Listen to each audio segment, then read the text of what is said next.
லாஸ்ட்டாக எனக்கு தெரிஞ்சு ஓரளவுக்கு ஆட்சின்னா எடப்பாடி ஆட்சி. ஏன்னா மத்தியில் வந்து மோடிஜி இருக்கார். அவரோட ஆதரவோடு அவரோட சப்போர்ட்டில் நல்லபடி எடப்பாடியார் நல்லா கொண்டு வந்தார். சாதாரண அந்த அந்த ஹெட்வெயிட் இல்லாமல் முதலமைச்சன்ற ஆங்காரம் இல்லாமல் நார்மலாக சூப்பராக ஒரு 4.5 வருஷம் நல்லா கொண்டு வந்தார். அவரோட ஃபீல்டில் பாருங்கள், கம்மியாக தான் இருந்துச்சு விலைவாசி எல்லாம். அப்புறம் 2021 இருக்காங்களே ட்ரெயினில் வந்தவங்க, நல்ல ட்ரெயின் தான், ட்ரெயினில் திருட வந்தான். அந்த ஃபேமிலி வந்த பிறகு 2021 2020 வரைக்கும் நாசம் பண்ணிட்டாங்க. எடப்பாடி ஆட்சியில் எங்கள் வீடு கரண்ட் பில்லு 500-600 ரூபாய் வந்துச்சு. முக ஸ்டாலின் வந்த பிறகு 3500 ரூபா 3000 ரூபா அந்த மாதிரி. இப்போ 6000 ரூபா 6500 ரூபா. விஜய் வந்த பிறகு ஜோசப் விஜய் அவர்களே, நீங்கள் என்ன சொன்ன வாக்கு கேட்டுங்க. மீன் கட்டணம் கம்மி பண்ணுறேன்னு சொன்னீங்க. ஒன்றுமே பண்ண கிடையாதுங்க. இப்போ இன்னைக்கு நான் கேட்குற கேள்வி, 3500 ரூபா 4000 ரூபா வந்தது எங்கள் வீட்டுக்கு. இப்போ 6500 ரூபா வருது. எங்கே குறைச்சிருங்க? எல்லாம் டபுளாக தான் ஏற்றிருக்குங்க. ஏன்னா மக்களோட மக்களுக்கு இந்த மாதிரி நீங்கள்லாம் பண்ணலாமா? நீங்கள் கொடுத்த வாக்குறுதி என்ன, இப்போ செய்கிற முறை என்ன சொல்லுங்க பார்க்கலாம். ஏதோ நீங்கள் ஆட்சிக்கு வந்தால் ஏதோ எல்லா மாற்றங்கள், ஏன்னா நீங்கள் எல்லாம் வசனங்கள் சினிமாவில் மாதிரி பேசுகிற மாதிரி அவ்வளோ பேசுனீங்க. அப்படி கொண்டு வர இப்படி கொண்டு வர, அது செய்கிற இதை செய்கிற, ஒரு வெங்காயத்தை காணும். உரிச்சு பார்த்தா வெங்காயத்தில் ஒன்றுமே காணும். அந்த மாதிரி தான் பண்ணிருக்காங்க உங்களோட ஆட்சி. நீங்கள் நல்லாவதாக இருக்கலாம் பாருங்கள். நான் வந்து உங்களை நான் குறை சொல்ல கிடையாது. உங்கள் கட்சிக்காரங்க உங்கள் பேரை கெடுத்துட்டு இருக்காங்க. பப்ளிக்கில் 2 பொண்ணுங்க பப்ளிக்கில் போதையில் சண்டை போட்டுக்கிட்டு கெட்ட வார்த்தையில் நேற்று வீடியோவில் பார்த்தேன். இதான் நீங்கள் கொடுத்த ஆட்சி லட்சணமா? பாருங்கள், நான் யார் தவறு செய்தாலும் நான் கேள்வி கேட்பேன். முதலமைச்சராக இருக்கட்டும், யாராக இருந்தாலும் சரி, கேட்குறது என்னோடய உரிமை. 8 கோடி மக்களில் நானும் ஒருவன். இப்போது உங்கள் அமைச்சர் இருக்காங்க பாருங்கள், ஆதவ அர்ஜுனா, தப்பாக நினச்சிக்காதுங்க. அவர் பார்த்த இந்தியாக்காரர் மாதிரி தெரியுறாரு.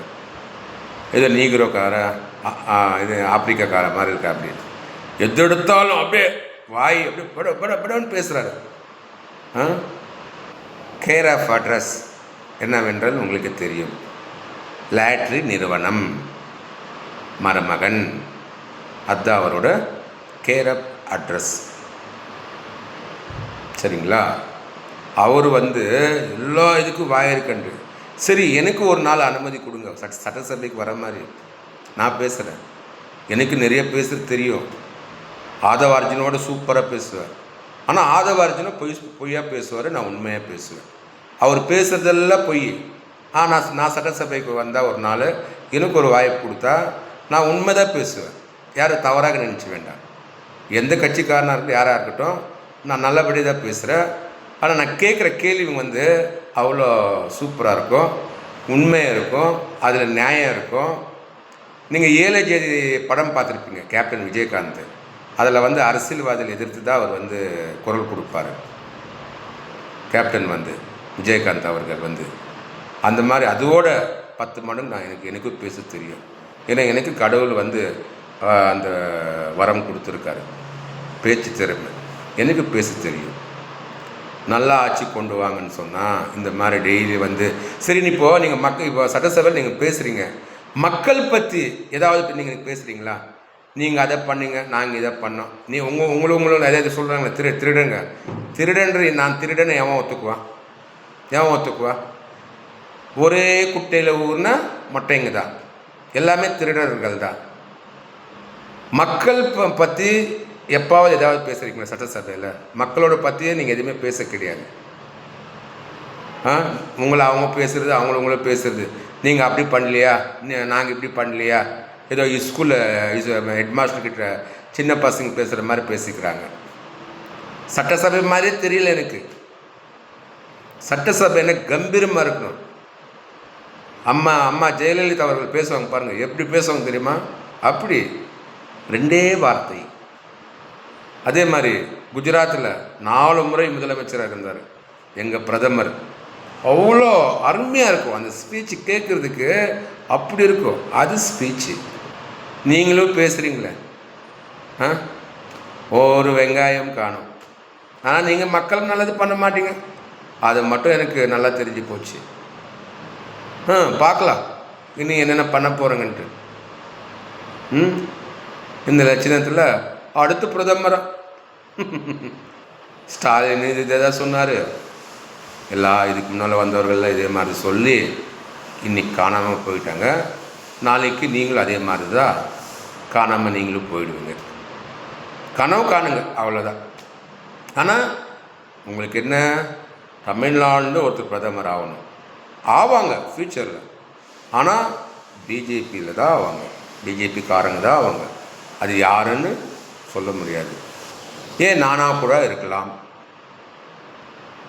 தலையெழுத்து ஒன்று இருந்தால். ஏன் இப்போது ஜோசப் விஜய் அவர்களுக்கே முதலமைச்சர் பதவி கிடைக்கும்போது ஏன் எனக்கு கிடைக்காதா? ஏன் ஆதவ அர்ஜுனாவுக்கு, ஒரு திருடனுக்கு அமைச்சர் பதவி கிடைக்கும்போது ஏன் எனக்கு அந்த தகுதி இல்லையா? தலையெழுத்து தலையில் எழுதிருந்தால் யாரும் எது வேணா ஆகலாம். இப்போது விஜய் டைம் நல்லா இருக்குது. ஜோசப் விஜய் அவர்களுக்கு முதலமைச்சர் ஆக்கிட்டார். அது எப்படி முதலமைச்சர் ஆக்குனாங்க? சின்ன பசங்களை வச்சு பிளாக்மெயில் பண்ணி அப்பா அம்மாவை, நீ விஜய் மாமாவுக்கு ஓட்டு போடலன்னா நான் செத்துடுறேன், நான் தூக்கு போட்டு செத்துடுறேன், மிரட்டி தானே நீங்கள் எல்லாம் ஓட்டு வாங்கினீங்க. அது ₹1 கொடுக்காம ஓட்டு வாங்கினீங்க. இந்த மாதிரி பிளாக்மெயில் பண்ணி தானே சின்ன பசங்களெல்லாம் பிரெயின் வாஷ் பண்ணி ஏதோ சினிமாவில் ஹீரோ சினிமா வேறு, ரியல் லைஃப்ன்ட்டு பசங்களுக்கு தெரியாதுங்க.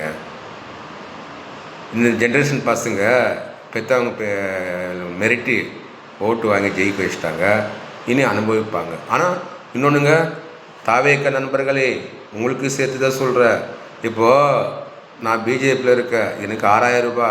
இப்போ உங்களுக்கு அதே தான் வரும். நீங்கள் தாவேக்கெல்லாம் இருக்குங்கன்ட்டு உங்கள் தலைவர் உங்களுக்கு ஒன்றும் கம்மி பண்ண மாட்டாங்க. விலைவாசி எல்லாத்துக்கும் ஒரே தான், புரிஞ்சுக்குங்க. உங்களுக்கு சேர்த்து தான் நான் பேசிட்டுருக்க தவிர நீங்கள் என்னை கோச்சிக்காதீங்க. உங்கள் குடும்பத்துக்கு சேர்த்து தான் நான் பேசிட்டுருக்கேன், உங்களுக்கு சேர்த்து தான் பேசிட்டுருக்கேன். தமிழக கவர்மெண்ட் பற்றி, அரசாங்கத்தை பற்றி நான் ஒன்றும் தவறாக எதுவுமே பேச கிடையாது. நியாயமாக தான் பேசுகிறேன். நல்லாட்சி கொண்டு வாங்க. ஊழல் இல்லாத ஆட்சி இது பண்ணிட்டு இப்போ நீங்கள் மட்டும் ஊழல் பண்ணலாம் கேட்குறதுக்கு ஆள் இல்லை. வரும், டைம் வரும். யானைக்கு ஒரு காலம், பூனைக்கு ஒரு காலம் வராமல் போயிடுமா? வரும், கண்டிப்பாக வரும். அப்போ பேசிக்கலாம். நன்றி, வணக்கம்.